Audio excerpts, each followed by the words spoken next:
जरा सोचिए, बिना सचेत हुए हमारा दिमाग दुनिया की हर चीज पर कैसे रिएक्ट करता है।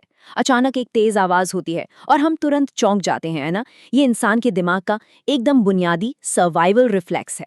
लेकिन जरा विचार करें कि हम इन छोटी छोटी इनवॉलेंट्री रिएक्शन से शुरू करके जटिल वैज्ञानिक समस्याओं को सुलझाने के शिखर तक कैसे पहुंच जाते हैं। आज के इस एक्सप्लेनर में हम मशहूर educational psychologist Robert M Gagne की हायरार्किकल थ्योरी ऑफ लर्निंग पर चर्चा करेंगे।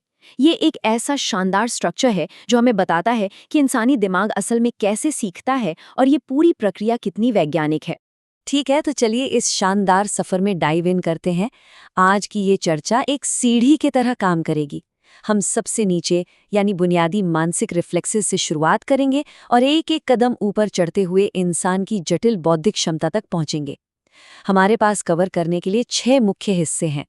लर्निंग ब्रेन की मैपिंग, सिग्नल्स और चेन्स की नींव, फिर भेदभाव और नियम, उसके बाद प्रॉब्लम सॉल्विंग का शिखर, गैने का इंस्ट्रक्शनल मॉडल और अंत में इस थ्योरी को असल जिंदगी में कैसे लागू करें।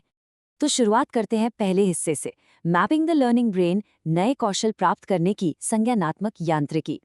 ये सोचना ही अपने आप में कितना अद्भुत है कि सीखना कोई जादुई चीज नहीं है, बल्कि ये पूरी तरह से हमारे दिमाग के अंदर चलने वाला एक प्रोसेस है। गैने के अनुसार एक सीखने वाले इंसान के सबसे अहम हिस्से उसकी इंद्रियां, उसका सेंट्रल नर्वस सिस्टम और उसकी मांसपेशियां होती हैं। बाहरी दुनिया से जानकारी लेने और उसे समझने का सारा खेल यहीं से शुरू होता है। गैने ने सिर्फ रैंडम विचारों की कोई लिस्ट नहीं बनाई थी। इसके बजाय उन्होंने बहुत ही स्मार्ट तरीके से बिहेवियरिस्ट एक्शंस यानी हमारी बुनियादी शारीरिक प्रतिक्रियाओं को हमारी कॉग्निटिव यानी संज्ञानात्मक सोच के साथ जोड़ दिया। उन्होंने एक ऐसा पदानुक्रमित यानी हायरार्किकल मॉडल तैयार किया जो साफ तौर पर दिखाता है कि कैसे एक तरह की लर्निंग बिल्कुल ईंटों की तरह दूसरी लर्निंग के ठीक ऊपर रखी जाती है। आइए अब इस सीढ़ी के अगले हिस्से की तरफ बढ़ते हैं, फाउंडेशन, सिग्नल्स और चेन्स। अब हम इस हायरार्की के एकदम नींव पर खड़े हैं। गैने की 8 स्थितियों की ये रोमांचक चढ़ाई बिल्कुल निचले स्तर से शुरू होती है, जहां हमारी प्रतिक्रियाएं पूरी तरह से इनवॉलेंटरी और एकदम बेसिक होती हैं। इस सीढ़ी का सबसे पहला कदम है सिग्नल लर्निंग। इसे हम एक प्योर रिफ्लेक्स की तरह देख सकते हैं। सेंट्रल नर्वस सिस्टम का एक बुनियादी बिजली की तेजी वाला सर्वाइवल मैकेनिज्म। इससे पहले कि हमारी कॉन्शियस सोच काम करना शुरू करे, हमारा शरीर एक सिग्नल पर रिएक्ट करना सीख जाता है। जैसे आंखों के सामने कुछ आते ही पलक झपकाना या गर्म बर्तन छूते ही अचानक हाथ पीछे खींच लेना। अब यहाँ अपनी स्पीड थोड़ी धीमी करते हैं। दूसरे कदम यानी स्टिमुलस रिस्पॉन्स लर्निंग में हमारा इरादा धीरे धीरे आकार लेने लगता है। यहाँ इंसान एक स्पेसिफिक स्टिमुलस पर रिएक्ट करता है और सही रिएक्शन को इनाम मिलता है। मतलब इंसान ये समझने लगता है कि किसी खास काम को करने से एक पॉजिटिव रिजल्ट मिलेगा। ये पूरी तरह से अनैच्छिक नहीं है, बल्कि यहाँ एक मकसद जुड़ने लगता है। और ये स्लाइड बहुत ही बेहतरीन तरीके से दिखाती है कि कैसे हमारा दिमाग उन अलग थलग बेसिक बिहेवियर्स को एक साथ जोड़ना शुरू करता है। इसे चेनिंग कहते हैं। यहाँ पहले से सीखे गए 2 या उससे ज्यादा स्टिमुलस रिस्पॉन्स आपस में जुड़कर एक फिजिकल एक्शन की सीरीज बना देते हैं। जैसे गाड़ी स्टार्ट करने के लिए चाबी घुमाना, क्लच दबाना और गियर बदलना, ये सब एक के बाद एक जुड़ जाते हैं। अब इस पूरे प्रोसेस में भाषा की एंट्री होती है, जिसे वर्बल एसोसिएशन कहते हैं।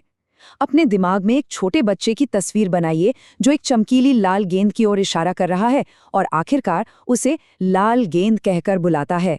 ये भी चेनिंग का ही एक रूप है, लेकिन यहाँ फिजिकल एक्शंस के बजाय शब्दों की चेन जुड़ती है। इसी से हम चीजों को पहचानना, उनके नाम रखना या अलग-अलग भाषाओं के शब्दों को आपस में जोड़ना सीखते हैं। तीसरा हिस्सा, इंटरमीडिएट, डिस्क्रिमिनेशन और रूल्स।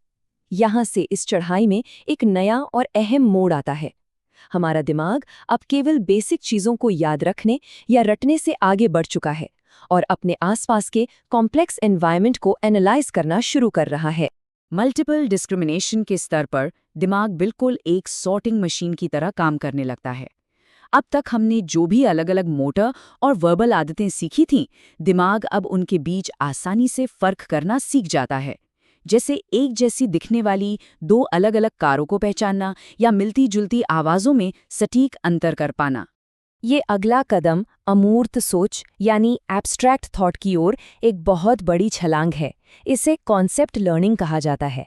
अब हम सिर्फ एक लाल गेंद नहीं देखते, बल्कि हम लालिमा या गोलाई के पूरे कॉन्सेप्ट को समझ जाते हैं।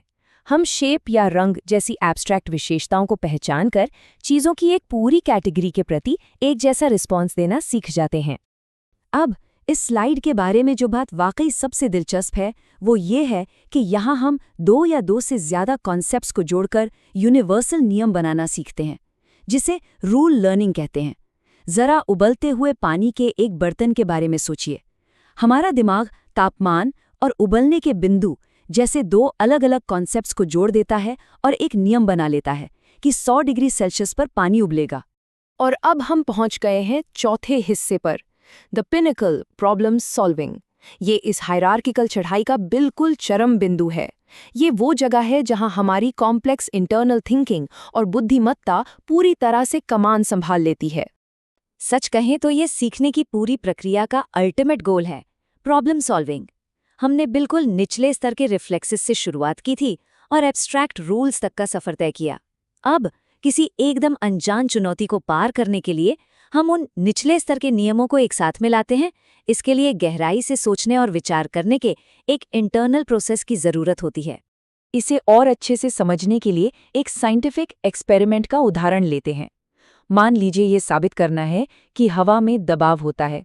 इसके लिए हमें पहले से सीखे गए नियमों को एक के ऊपर एक स्टैक करना होगा। पहला, हवा पानी के एक कॉलम को सपोर्ट कर सकती है। दूसरा, हवा का वजन लगभग 15 पाउंड प्रति वर्ग इंच होता है। और तीसरा, हवा ऊपर और नीचे दोनों तरफ धकेलती है। इन अलग अलग नियमों को मिलाकर सोचने से ही हम इस बड़े प्रॉब्लम को सॉल्व कर पाते हैं। पांचवां हिस्सा, गेनीज मॉडल ऑफ इंस्ट्रक्शन।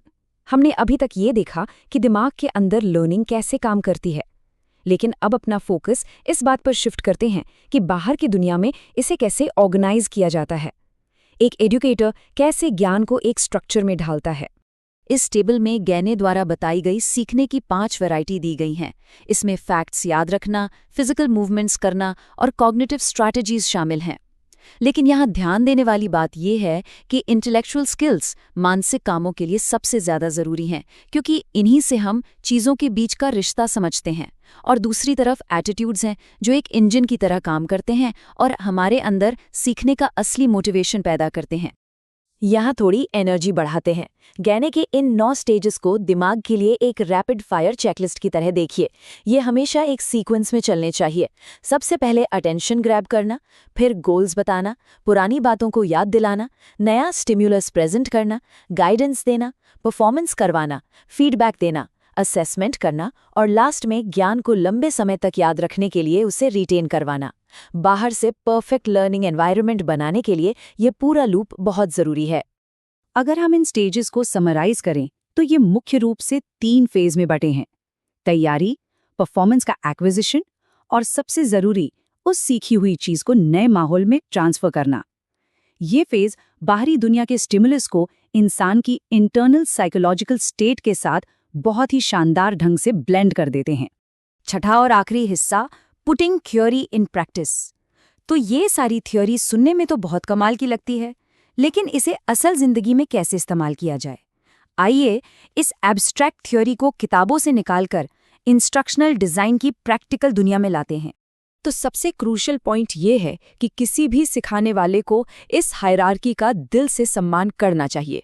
हमें हमेशा सिंपल से कॉम्प्लेक्स टास्क की तरफ बढ़ना चाहिए। लर्नर की खूबियों, उसकी रेडीनेस और हर इंसान के अलग होने के फैक्ट को ध्यान में रखना बिल्कुल ज़रूरी है। तभी तो हम सही मायनों में प्रॉब्लम सॉल्विंग स्किल्स और सेल्फ मैनेजमेंट को डेवलप कर पाएंगे। गैने की थ्योरी का ये कोड ज़रा ध्यान से सुनिए, ये बहुत गहरा है। टीचिंग और लर्निंग एक्टिविटीज़ के सही कोऑर्डिनेशन से ही बच्चे की पर्सनैलिटी का प्रॉपर डेवलपमेंट होता है। इसका सीधा सा मतलब है कि पढ़ाना सिर्फ रट्टा मारना या फैक्ट्स बताना नहीं है। ये लिटरली इंसानी व्यवहार और उसकी पूरी पर्सनैलिटी को आकार देता है। और अब इस एक्सप्लेनर का एंड एक बहुत ही विचारोत्तेजक सवाल के साथ करते हैं। अगर ये सच है कि सीखने की परिस्थितियां वाकई हमारे व्यवहार और हमारी पर्सनैलिटी को शेप देती हैं, तो हम कल के लर्नर्स के लिए कैसा माहौल तैयार कर रहे हैं? क्या हम सिर्फ उन्हें जानकारी का डंप दे रहे हैं, या हम उन्हें सही तरीके से सोचने और प्रॉब्लम सॉल्वर बनने का स्ट्रक्चर दे रहे हैं? ये एक ऐसा सवाल है जो हम सबको सोचने पर मजबूर कर देता है।